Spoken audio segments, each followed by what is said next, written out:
Hello, everyone, and welcome to the Quorum Podcast. This is where academic medicine meets remote, austere, and resource-limited areas.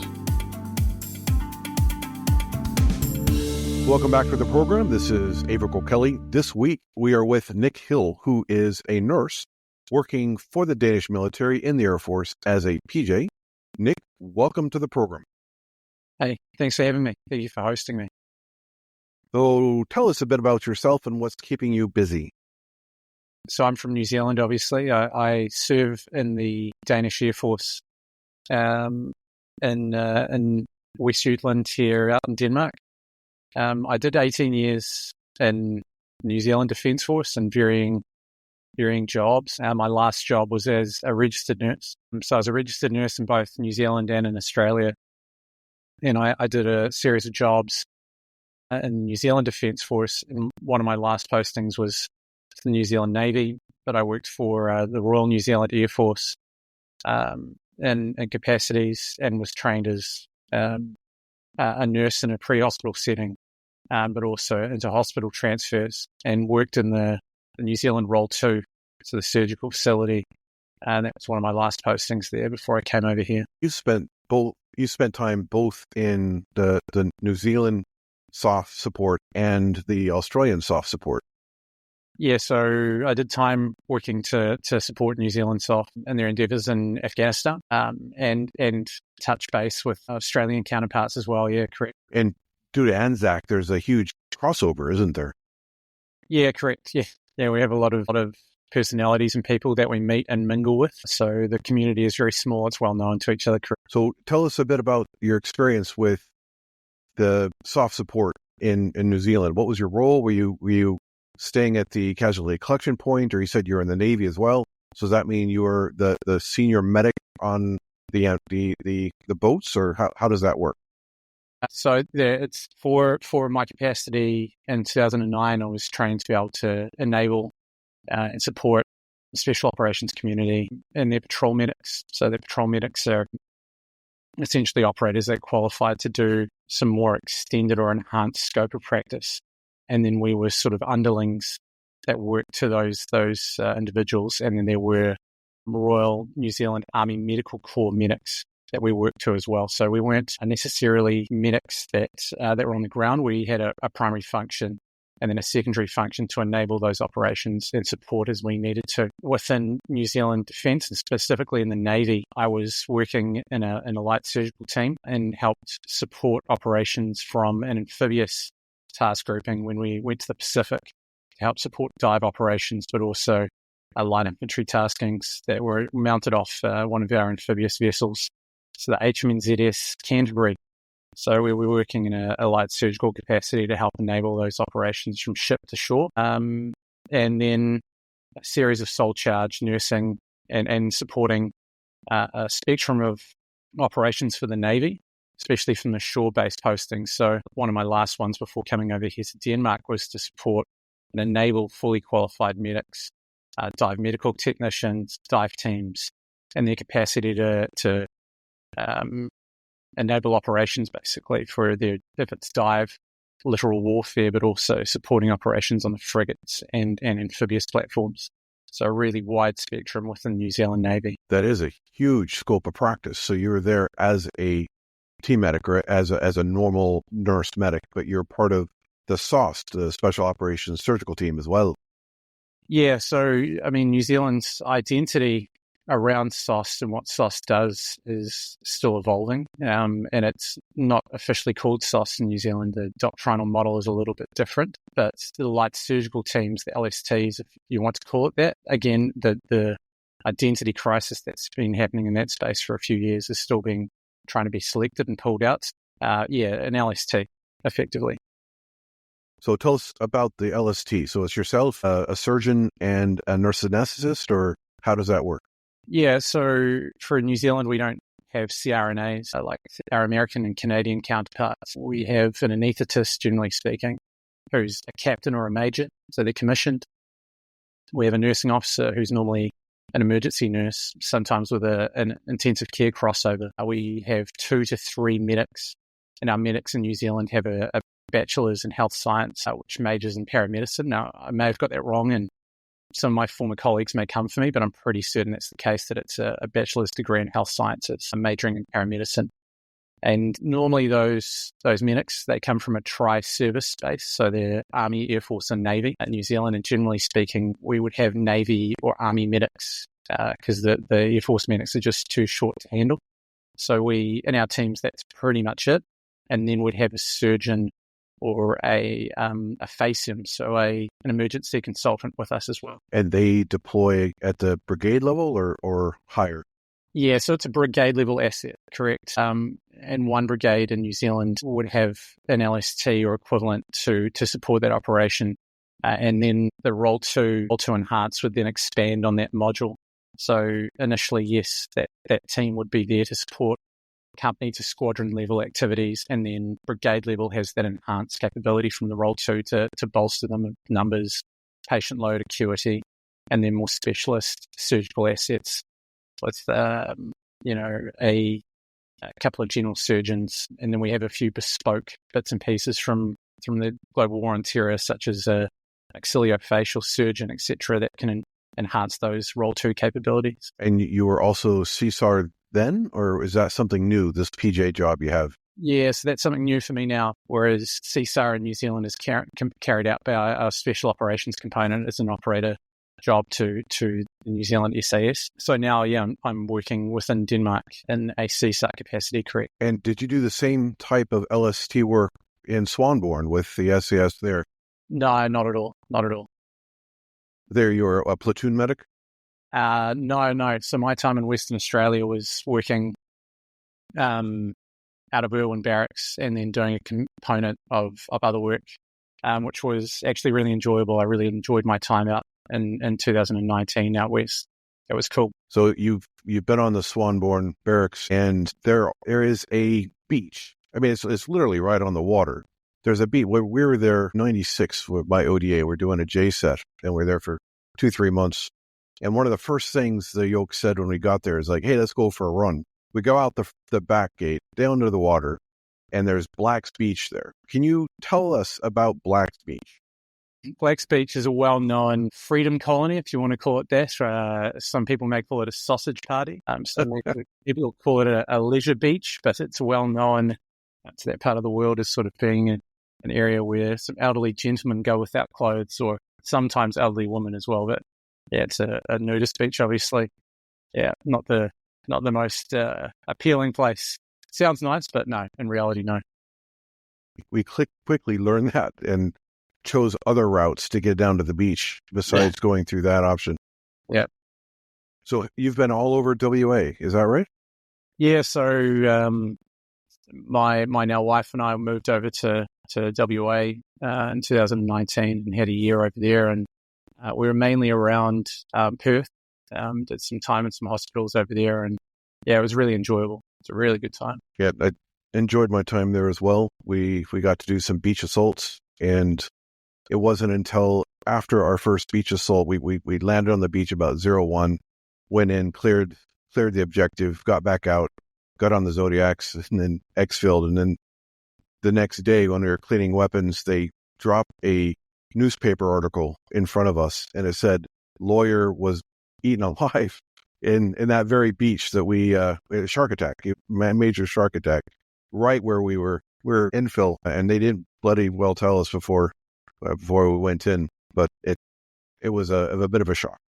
Yeah. It's a definite threat out in Australia, and especially in the remote places up in northern Queensland and Northern Territory and WA. There's just the shark threat, crocs as well, jellyfish in certain seasons. Yeah, it's crazy, the threat level. Australians have a bit of they're touched with their mirth, with their comedy. They thought it was funny, and they showed us. So we were out and patrolling way out in the middle of nowhere, and there was a fountain. There was a water fountain by the road, and we're like, why is there a water fountain here? And they said, well, about 10 years ago, somebody died of thirst right on that spot. And the mentality of the Australians thought it'd be funny to put a water fountain right there as memorial to this guy. Yeah. It's a ruthless place. Nature is definitely So you're in Denmark now. Tell us, how did you choose Denmark? Yeah, so my wife is Danish. We met in New Zealand and I sort of married into the clan here. It's a long story that's probably not worth explaining, but the short of it is now I serve under the Danish flag, under Dannebroge.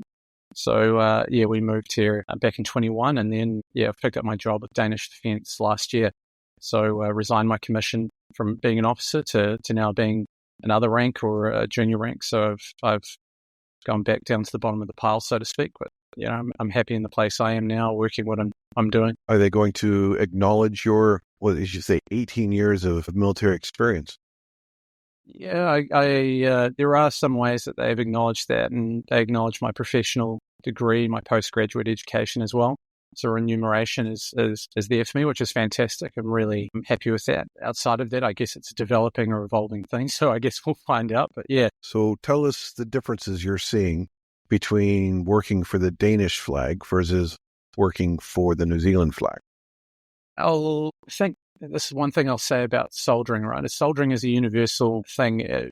And I was saying to this to many of my colleagues here, is that beyond the language and the cultural mindset, soldering is so universal, and this is a really good point to pick up on, is that it's easy to connect and build rapport with people when they have the same struggle. And if that's about a supplier not giving you what you want when you need it, or the doctrine boxing you in, or limiting what you think you can do on a daily basis, or the mentality of maybe your high headquarters restricting your mission set, etc., that is exactly the same regardless of where you go. I think sometimes, and one of my Aussie colleagues have said this to me in the past, is that it's the same army, it's just a little bit bigger, or it's the same Air Force, it's just a little bit bigger. And so, that's a similarity. As far as differences are concerned, the union system that governs a lot of how welfare and how things operate here in Denmark is a different way of approaching a military system.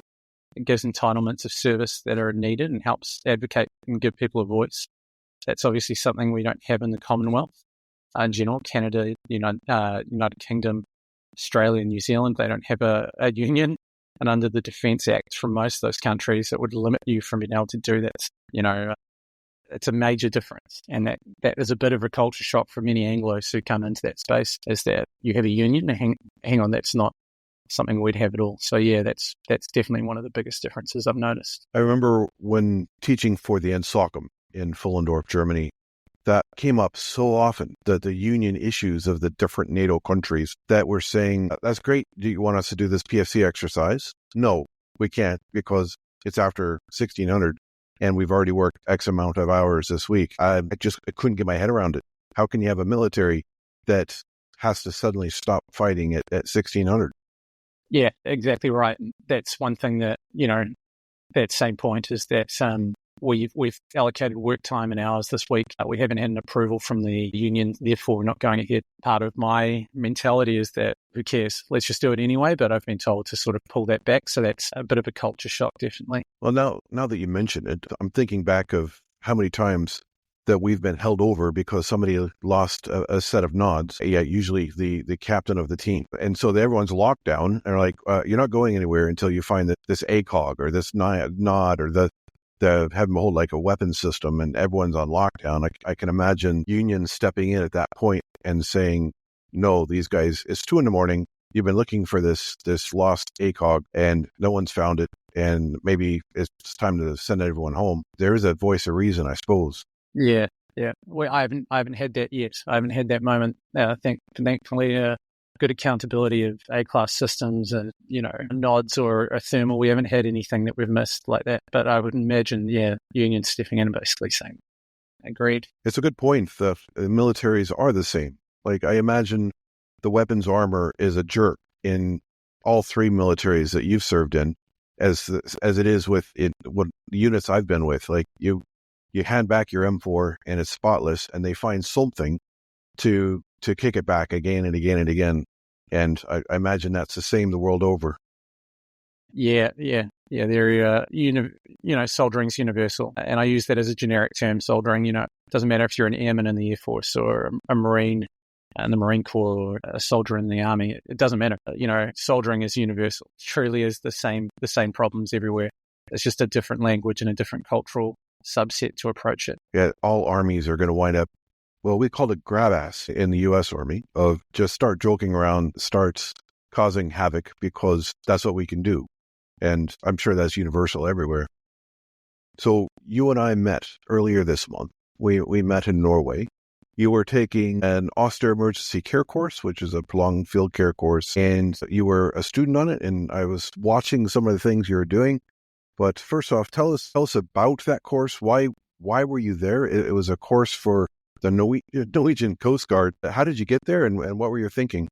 So I have some colleagues that are Norwegian. New Zealand has a long-standing relationship with Norway, surprisingly enough, through both professional and personal networks. I have a series of friends who are Norwegian nurses and surgeons who I've met through either on operations, but also through personal networks. And one in particular was Harville, who was instructing on AEC. He put the connectors out, and we linked up, and I said, yeah, I'll come up from Denmark and come to the course to get some stimulation in, and also just to get a little bit of grey matter going. So it was good to come up and network with people that knew of people I had met or knew, but also meet some of the subject matter experts that came into AEC. There's some very intelligent people who are working with RNS, both in a military and civilian space, who either were students on that course or instructing, who are well worth listening to when they speak. They have some great subject matter expertise, and obviously you've connected with some of those people already on this podcast. Yeah, that's basically where we're at, and came away with some really good little gems from some of the civilian providers on AEC who are up in Norway, working in some specialties that, on a day-to-day in a hospital setting, I probably wouldn't engage with, but they had some really good clinical knowledge around pharmacology and some of the weird clinical presentations. So AEC was great. That was a really good course to be part of. What are some of the take-home lessons that you learned during those 4 days? Diversity of thought, and when I say that, I'm sort of meaning the improvisation and adaptation in a pre-hospital setting, is that it's easy to be a good clinician in a hospital, but if you can think of adaptive and improvised methods without going too MacGyver, it actually helps adapt your practice, and that's what makes you a good clinician in that space, is being able to adapt. And it's as minor as those things like on the prolonged field care case that we had, we didn't have any jelly or lube for our ultrasound. And so what was the improvisation? Well, it was putting water in a Ziploc bag and then using a rubber band around that to help move the image and help get a better amplification and gain on that ultrasound. And that is a very basic technique, that example there, but it's a good way of thinking about. I would know of some providers who would be like, well, I don't have ultrasound gel, therefore I can't use my ultrasound. And so that adaptation and that improvisation is a really important part of that learning spectrum, to be able to think outside the box, but also being able to use your team to your advantage, regardless of how smart you think you are or clever you think you might be in a hospital setting. Being able to gain and lead your team through your subspecialty as a nurse, as a paramedic, as a military medic, or a doctor, or whatever it might be. Being able to gain that team-based lead is really vital in that setting. And I think that Ukraine has taught us some lessons about that as well, that sometimes being a good hospital-based nurse doesn't make you necessarily a good military-based nurse or a good pre-hospital-based nurse, as an example. And I think that course teaches that really well. Indeed. On the Eastern Front, they are learning quite quickly that being a medical provider on a stabilization point is vastly different than being in a Role 3 or Role 4 hospital in Kyiv. Have you spent time there as well? No. It's one thing the other half has said to me that it's probably not a good idea, especially when we've got a little one on the way. So, yeah. Some good lessons learned coming out of that, and some friends that I know of that have been there and are there right now who are New Zealanders and Australians. So it's good to hear some of their first line advice and seeing some of the examples of lessons learned that we may or may not have to use in the coming future. It's always important to get the kitchen pass before you do anything crazy, isn't it? Every time I go over, I learn something, and it's amazing. Even before the second invasion, we were there. They had asked us to come and do a few courses on converting their ambulance felchers into paramedics. And so the college, we kind of created that program and ran it a few times. And the stuff that I was learning for just sitting in the classroom, I wasn't teaching. I helped design it. I was running it as a course director. but sitting in the back of the classroom and seeing what these Ukrainian docs and medics are using. And I learned so much, and I nicked so much from of little things like how they tie the hands together in a way where there's enough space that they're not it's not a restraint, but then their hands aren't flapping out all over the place either. And the patient can still interact, still scratch his nose. But I mean, I can't tell you how many times I've knelt on someone's hand as I'm working on them because it kind of flops around a bit. But man, the stuff that they've worked out is pretty amazing. Yeah, the manner of improvisation and adaptation it's a necessity, I think, in that space, especially when you're resource constrained in clinical medicine out of places like South Africa and the southern nations in Africa like Tanzania teach some really good skills around resource constrained environments, which I think is still applicable not only in a place like Ukraine, but also when we come to that extended care capacity, but also in that remote and rural environment where things really get limited quite quickly. My time nursing in the Australian outback taught some really vital skills and lessons that when some class 8's medical supplies in a civilian setting are low, you have to think in that improvised manner or adapt and compromise on some clinical care standards. And unfortunately, you have to consider and think about, is this safe enough for my patient? And is this protecting and keeping my patient well? And sometimes you have to compromise on what the gold standard of a large tertiary hospital is in comparison to, that remote setting. And compromising those standards sometimes is a hard thing to do. It is a challenge to keep those standards high, even if you haven't the equipment to manage the casualty as easily as you can in a Role 2, Role 3 hospital. Yeah. I found really interesting learning in tons of different places in the earth. You're right. To South Africa, I learned so many techniques on how they do things a bit aggressively, but they're still following evidence-based medicine. And the teaching hospitals that we have in Tanzania and now in Ghana are hopefully managing that with a evidence-based approach instead of some of the wazoo stuff that I've seen in district hospitals throughout Africa, where there's dried blood on the floor, there's people not being treated well, and that is just not that. So that's resource constrained, very much austere, but it's not evidence-based. So I think you have to have both. Yeah, it's a balancing act.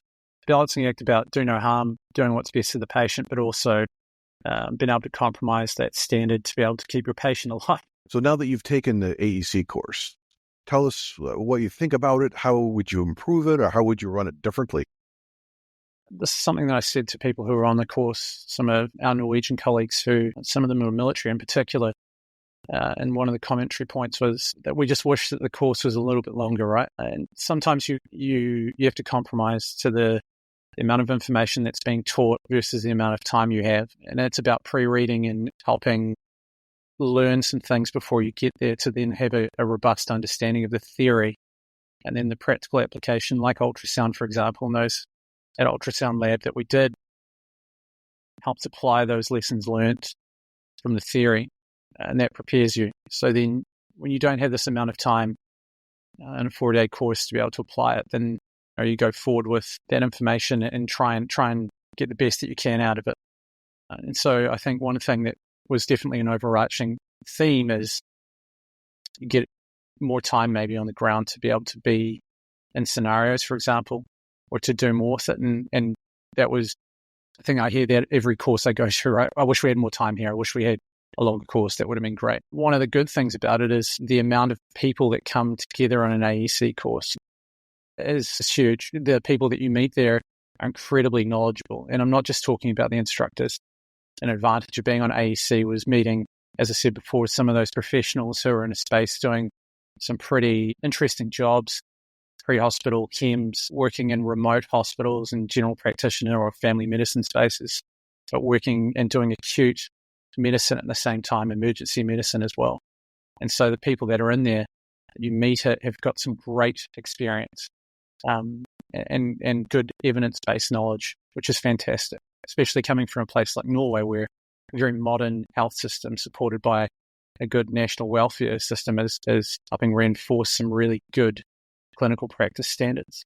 and a safe hospital system. So the people who are coming to learn on AEC and get a continual practice development or CPD have great points to share. And so when you get a combination of the rigor of the course coming from SMS and from the college, and then it's being taught through RNS up in Norway, it helps reinforce and give a really good framework for learning from both, not only the instructors, but also the people that are on it. Yep, there's always a request for longer, but then if we had a 7 or 8 day course, docs and healthcare providers wouldn't be able to get that much time off. So it is a challenge on how short a course, how long of a course. But yeah, the 4 days is a start anyway. So would you change anything? Would you enhance anything, or was there something you thought that we were lacking in that curriculum? No, I think it's pretty robust for what it's teaching and the capacity it's teaching it in, which is to capture, emergency medical services, doctors, surgeons, some military medics as well, military nurses and military docs, from a really broad spectrum of pre-hospital, initial emergency care in role 1, role 2, and then tertiary providers. I think it captures, very, very wide and diverse range very easily. So I think the course and how it's made works very well to that. I think one thing that may be improved or changed is the Thursday, and that's just rolling those prolonged field care scenarios in with the previous day with your instructors. And so after lunch on a Wednesday is being able to get like a little bit more time together with your teams. And when we have that, it helps really get the teams working quite efficiently for that Thursday and that prolonged field care case. So yeah, that's the only thing I would think could be improved. But outside of that, the Monday and Tuesday are long days, but they're very rewarding in the subject matter expertise and subject matter knowledge that comes through. That's a good point. If we had Thursday and Friday, or day 3 and day 4 with the same teams, that would give you a chance to coalesce before the actual PFC exercise. Yeah, exactly. One of my favorite benefits for teaching AEC and prolonged field care is the things that I learn from the students. You're right. You said all these professionals are coming in and they bring in their own past learning, and then they're applying that past learning with the lessons being taught during the AEC course, and different ways that I'm seeing a task being done. And each course is different because of the teamwork, of the team mentality. The team collective unconsciousness is approaching and attacking each one of our scenarios differently. And just being able to sit in the back and watch how you guys, like yourself, when I handed you the IQ3 butterfly probe, and you were like, where's my chill? And I'm like, you're out of luck. And you sorted it out, didn't you? You found it. You tried the shaving cream, and there was too many bubbles in the shaving cream.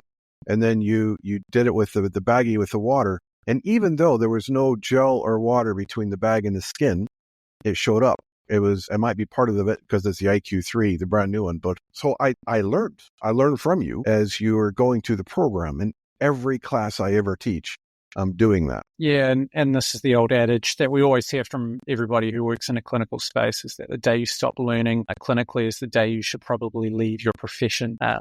And you're exactly right.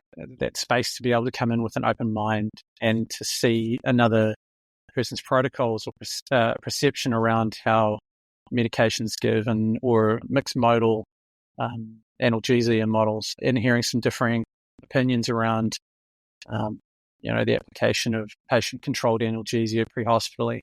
We had a good discussion about Penthrox and about that application, and how our Nordic partners are definitely waking up to its application now that oral transmucosal fentanyl is off, and how that's now being cancelled or effectively is no longer being produced. The use of Penthrox pre-hospitally is becoming much more universally applied. And that's another really good example about the discussions, and hearing some people who were a little bit hesitant to apply that in a pre-hospital space because of the risk with inhaled gases and potential liver disease, etc. So, if we talk about that as an example and what you're talking to, the new perspectives and seeing some or hearing some different clinical insights is really good. It stops that group think, or that group of people who are just following the dogma. So, yeah. So now that you've taken PFC courses from 4 different countries, tell us the differences you see and how each of these countries are approaching this problem. Yeah. I mean, one thing that I can say with much conviction is that we're not coming aggressively enough at this problem set, not only as nurses or military medics or soft medics or doctors. It's outside of those scopes, or broadening the horizon for our C2 nodes so that our flight officers or our platoon commanders have a better understanding of how they need to interact and think about Class 8s or logistics support, or, a transportation node to be able to move our patients, or thinking about the wider spectrum of what med operations really need, about enabling people with some sense of maybe TCCC principles or fundamentals through a military setting, and helping them understand where they sit in that prolonged field care capacity as well, or prolonged casualty care capacity as well. And so it's not just about training our medical people, it's helping everybody understand within the battle space about why it's important for them to learn just something clinical or non-clinical to help support and give patient-centered care. I think the other part of this is that we need to be much more aggressive, right? And I'm sure, as we've heard on many of the podcasts on this channel, but other places as well, is that the horizon is looking awfully dark. Without being too much of a pessimist here, we need to come more aggressively at this problem set. And college is doing a great job. SMS is doing a great job at providing a curriculum and a standard. But the more that we talk to each other and cooperate and understand that this problem needs to be addressed, and really, really quite aggressively, the better we'll be in the long run, regardless if there's conflict or not. We have to look at understanding that this helps enable civilian medical operations as well. So the AEC course is also there to be able to help provide the civilian setting, and understanding how that works in a CIMIC spectrum, with civilian and military integration and cooperation. This is also part of that. So I think, when we look at multiple countries and looking at how I've learned across different places in different parts of the world now, is that there's consistencies in the way we address it.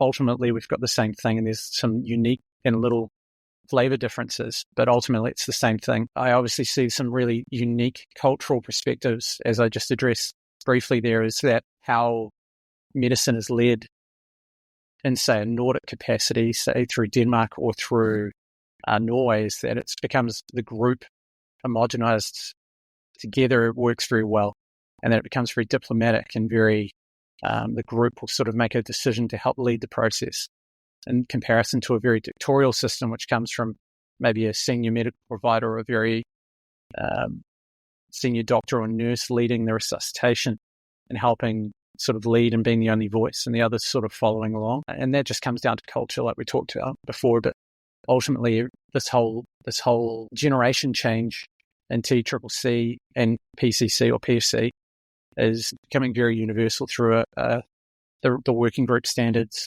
through the college, through SMS providing these courses, etc. I like the fact that you mentioned that this is not just a medic problem, that this is everyone, including civilians. And there's a need, there's a lack of information and lack of knowledge, a lack of experience from the civilian responders, civilian population, as well as your all service members approach to even TCCC. And I was in Taiwan last month, and they'd asked me to talk about PFC for their coming conflict, and they wanted the sexy answer. And my answer was precisely what you just said. You need to engage the civilians as well as the non-medics in the military. And I suggested starting with the stop the bleed, because I don't think showing them the TCCC ASM content would be work for them. I think just a stop the bleed would be a first way to start with a civilian population. And there's a hunger from the Nordic countries. I completely agree with you. I've taught in three different Nordic countries now. I haven't been to Finland. That's the last one I haven't been to yet. There's a hunger there, and I've seen that even before the second invasion, that there's an edge, there's a passion, there's a knowledge that this information is needed. And the first aid level all the way up to prolonged field care, and in the middle of that is the casualty care, the PCC, within the TCCC guidelines. The Nordic countries are definitely leading this. Where the rest of this, I see this where I live in Norway. I've taught the Malta military and in NATO. I taught tons of different other countries, and it's lackadaisical. There's no passion there. And that book. Yeah, that point there is about that. The Norwegians in particular have a history of occupation from 1940 to 45. Norwegians really faced some hardships and a struggle during occupation, and their memory is very long as far as that's concerned. And so, when both you and I went to Norway on AEC, you can see that there is a real drive and passion and energy to provide care and to think about the next conflict, because it's very real for them. That border is obviously up the top there, and the Swedes have the same fear, but also that same passion and energy to be able to make sure that they're prepared.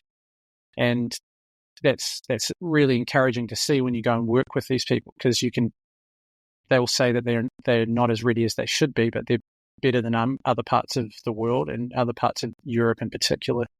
And that's really encouraging, but also really good to be around, because you understand that people are thinking about it. And that's encouraging to be in, because you can feel a real energy and passion in the room when people are learning things. That's cool. That's a cool part of it. And it is spreading. In Ireland, we have the Army Ranger Wing, which is now called the Aerosoft. They see that. And our constitution in Ireland is very much a neutral country. And I don't think we'll ever join NATO, but we are seeing, we as a country, let me say, they as the defense forces are seeing this need, seeing this leadership from the Nordic countries. And there's now funding for all of the Army Ranger Wing medics to go through Nordic SOCM, because they're not going to NATO, they're going in Fullendorf, they're going to Nordic SOCM, because they see the difference from that in SOCM program compared to the Fullendorf and SOCM, and the leadership of the Nordic countries is starting to spread. Yeah. And, as I'm sure within your program and your time working with the 18 series, is that, as is the cornerstone of this, is that it's not only a tactical and an operational thing, it's no longer strategic. It's now that we need to encourage a political spectrum to engage in this process. And it's that about getting further support politically to now create industry around supplying and having organic resupply within the region to not only support NATO operations, but also domestic operations in that country. This whole thing about whole blood bags being supplied from, one or two countries in the world right now probably isn't sufficient if we want to start talking about a total war picture, but also even an isolated conflict, is that we can't depend on traveling, medical supplies in Class 8s 15 to 10,000 kilometers around the world. We need to start putting some more political pressure on to be able to get what we need, and not stockpile necessarily, but definitely have it ready to go and spool up production, like there was in the 50s, the 60s and 70s. And that needs to happen again now, I think. That's a good point. That lesson was learned, well, I hope it was learned last month in the U.S. when they realized that 90% of all normal saline fluids was made in one factory, which was hit by this hurricane. So the entire country of the U.S. was without normal saline. And it was starting to be a prolonged field care environment everywhere. Yeah.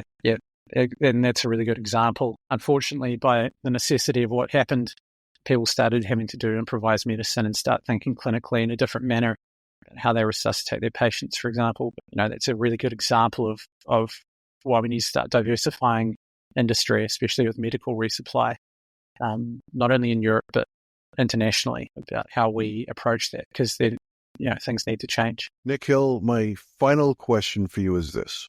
What advice do you have for the new medic, the new nurse, the new doctor who is just starting out on their career in austere medicine? That is a good question. My answer would be seek knowledge. Seek knowledge from multi-domains. There's many pretenders and non-believers in that space.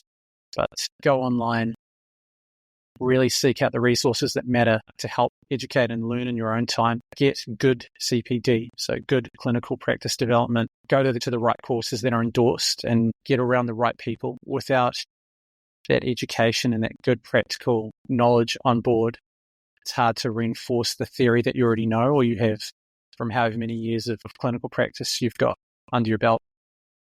To go and get good continuing practice development is really vital to help enable this. If that's a POCUS course, point of care ultrasound, that's going out and doing something like AEC, then that's really good. There's a lot of people who are going to take your money away from you and do so, with a big grin on their face, versus those who are willing to teach really well and have really good, robust education with really good algorithms and protocols and frameworks behind them. It's good advice.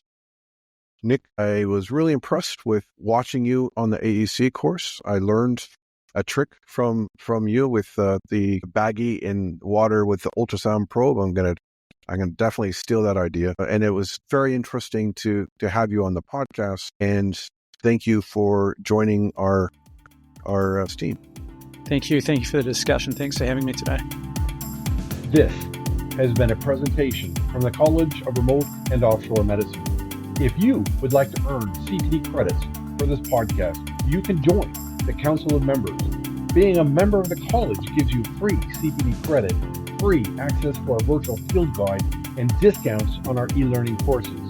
You can join the team on our college website at quorum.edu.mt.